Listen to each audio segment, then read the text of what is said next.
So we took the mercy out of the system called Comfort. Space over out that East Coast Navy base in Massachusetts.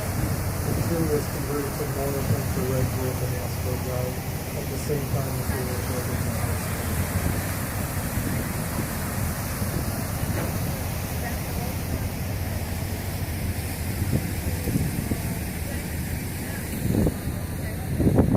Then as we get up here to the NASCO yard, look back in all the construction cranes.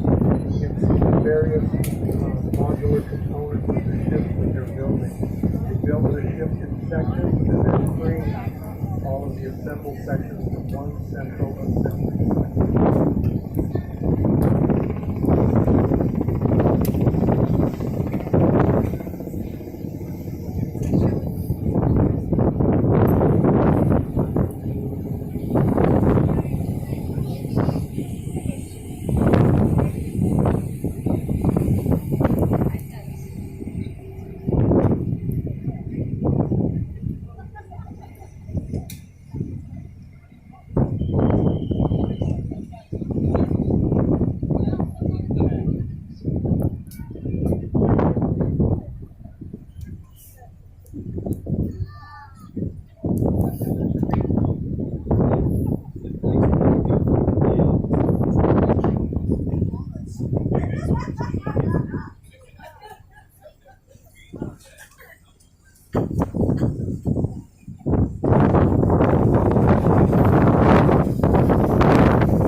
Quick recap on the ship. We'll be passing by here at the NASCO yard because it just about covers all. First one, 1001, the USS Michael Monsoor, a Zumwalt class guided missile destroyer, followed by 71, a Ticonderoga class guided missile cruiser. These cruisers are about 40 years old in technology. They're no longer building these. 105, the Arleigh Burke class guided missile destroyer. Currently the most numerous of any of the Navy warships, backbone of the U.S. Navy. 23, the newer style amphibious landing ship. The troop carrier lands troops using hovercraft, landing craft, and various aircraft. Small dry dock with nobody home. And then the largest floating dry dock on the west coast with a ship that's all hidden from view.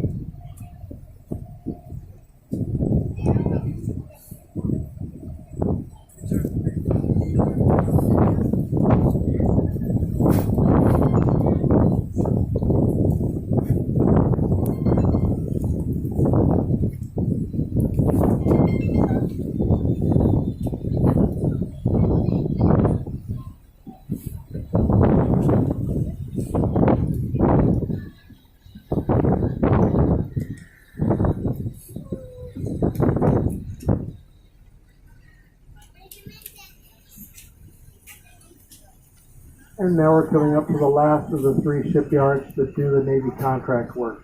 This yard is called Continental Marine, the smallest of the three yards. They don't have any dry docks and they perform all their repair work pier side. There's currently no ships down here at their southern pier. You can see as we pass by. At their northern pier they have two ships, an Arleigh Burke destroyer and a Ticonderoga cruiser. Got a great bow comparison of the two ships. The cruiser is about 90 feet longer than the destroyer. This yard's primary function is to perform electric and electronics repairs and upgrades.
heavy cargo.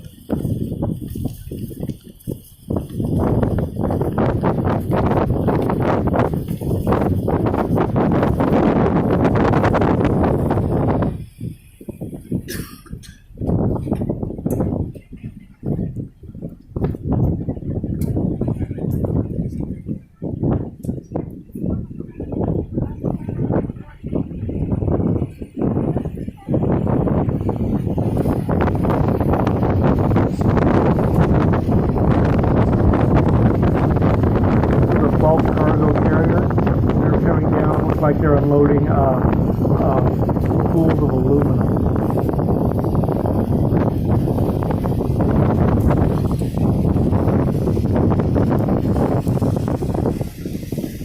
You see they have the lids of the cargo hold open up. There's some aluminum coming in. There's some pools of metal, some sort of metal being unloaded at the time.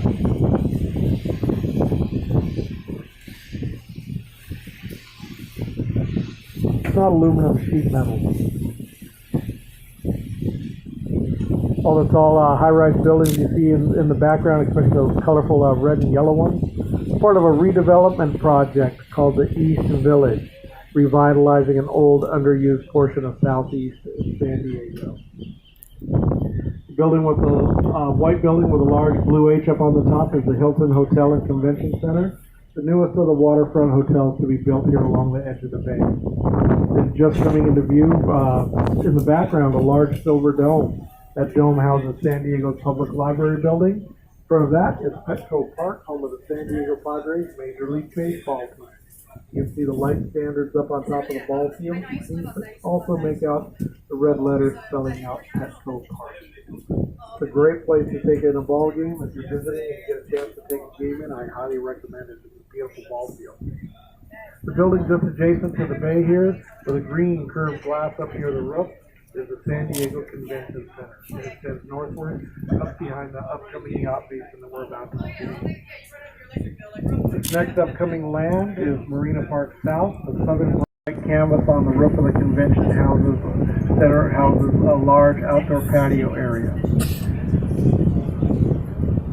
The stage and amphitheater coming into view is the summer home of the San Diego Symphony Orchestra. They call their summer concert series down here the Summer Pops.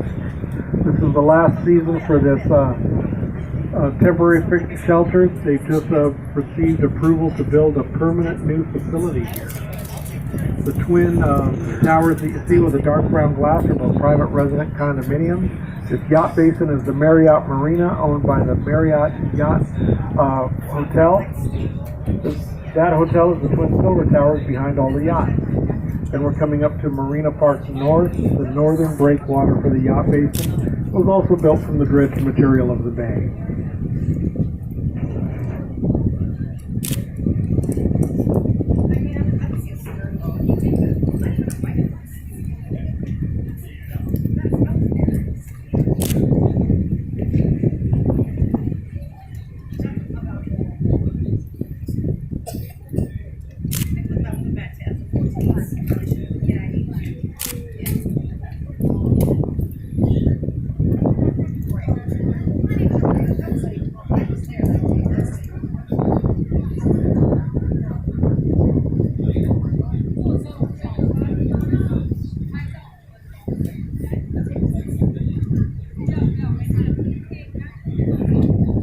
Twin Bay Towers are the Hyatt Hotel and Convention Center towers.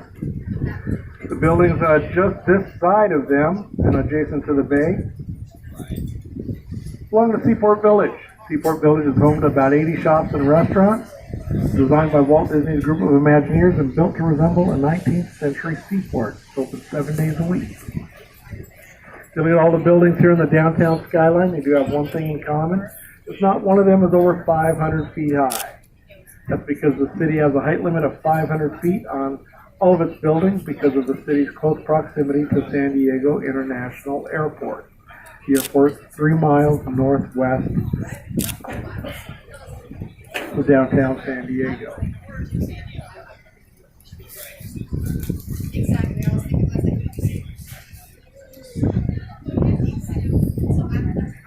And the boat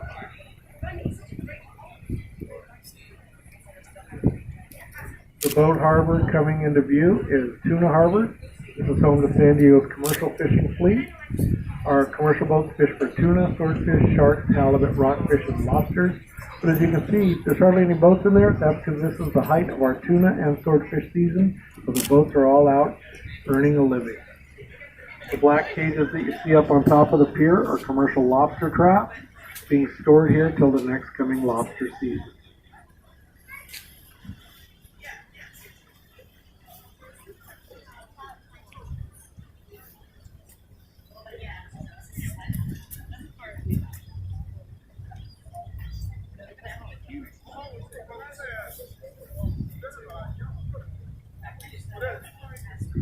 Good, huh? It's cool.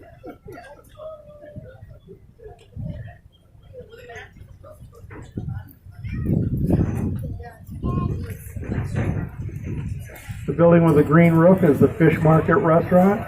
This is considered by many to be San Diego's premier seafood restaurant. Downstairs is casual dining, you don't need a reservation. But upstairs is fine dining with very limited seating, so reservations are a must. Besides the restaurant, there's an oyster bar, sushi bar, and a fresh fish counter. You can make fresh seafood selections to take with you. Just north of the restaurant, the black and white statue taken from made from a very famous photograph taken at the end of World War II, called the Unknown Sailor Kissing the Nurse. That statue's in the Bob Hope Pavilion. Lastly, on our southbound tour, number 41, the USS Midway Magic Aircraft Carrier Museum. USS Midway was built and launched at the end of World War II, but she did not see any service in that war. She saw service in Korea, Vietnam, First Persian Gulf War, Desert Storm. After that, it was decommissioned and retired. San Diego won the bidding for it to be a museum. It's been here since 2004. It's been ranked the 5th best museum in the United States by Travel Zoo, Travel Magazine. It and the San Diego Zoo are San Diego's top tourist attractions. Well, ladies and gentlemen, that winds up our southbound tour. We're going to pull in, we're going to let a few people off, a few people on, and then we're going to take off for the north part of San Diego Bay. It's about a 1-hour ticket. This is your point of departure. If you bought a 2-hour ticket, you're only halfway done. Stay on the boat. It's that easy. Don't go anywhere. Relax. Enjoy yourself. Get something to drink. Get something to eat. Hang out. We'll be taking off again shortly.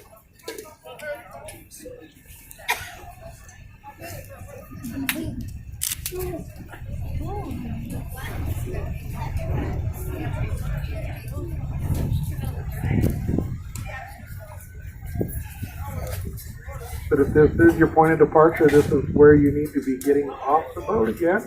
Make sure you have everybody and everything. We won't be back for an hour. I hope that you enjoyed your cruise. Hope you had a good time. Hope you found it to be quite informative. Hope you learned something new about the city and the bay. You know what? If you did have a good time with us and you would like to show or express your appreciation to your crew, that's myself and your first officer, Kyle. Well, you can do that by showing your appreciation by leaving us a tip or gratuity upon your departure. I want to thank any and all of you for each and any one of those that you may choose to leave with us in advance. We are most grateful. Also, if you have any last minute questions about anything, feel free to ask those upon departure. We'll answer it. So with that, I'm going to head out to the wing, get us safely docked. And lastly, thank you so much for cruising with me here on the Adventure Hornblower at the Hornblower Cruising Event. Roosevelt. It is a Nimitz-class carrier. 1,092 feet long, 252 feet wide, over 20 stories tall, weighing in at around 100,000 tons. Look at that carrier, look at the bridge. Too tall, can't fit. Only a Navy warship that can't go down that. Basically a floating city at sea, and one of the single greatest weapons on the planet. Upwards of 6,500 men and women on board. Upwards of 90 aircraft, like those FA-18 Hornets we saw earlier.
built 10 of these Nimitz-class carriers between the 1960s and the 1990s at a cost of about $8.5 billion each. So all of them are still active.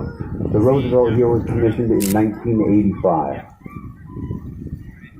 They're not building this kind anymore. The new ones are the Gerald R. Ford class.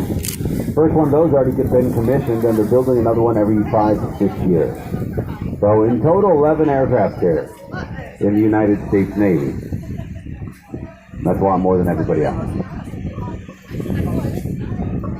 Again, you can see it all from here. 360 downtown, the Coronado Bay Bridge. Down south, the warships, Mexico, City of Coronado, North Island. There you go.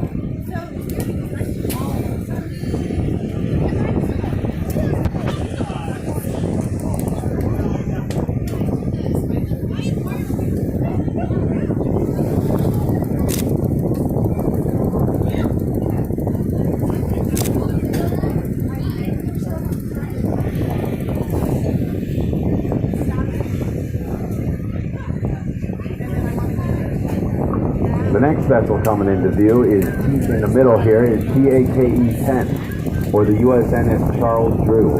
It is a Lewis and Clark class dry cargo ship. So cargo, fuel. So one thing, this was actually built here in San Diego. So just south of the bridge is NASCO, the National Steel and Shipbuilding Company. Starting in 2003, they built 14 of these. So this is the 10th of those.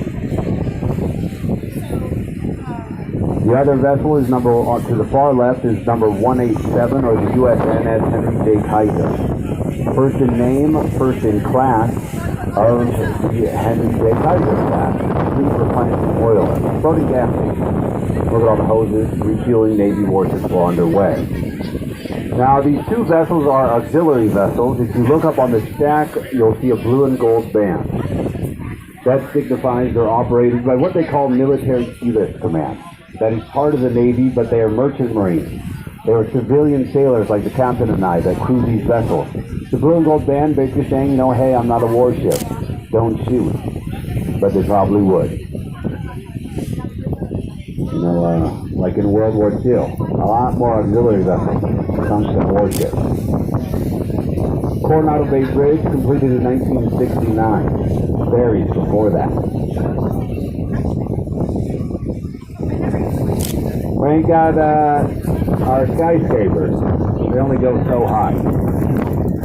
That's because there's a building height limit, 500 feet. That's because the airport. If you saw those planes coming in for a landing, can't build over 500 feet. That pointed roof building, One America Plaza, tallest building in San Diego, 500 feet.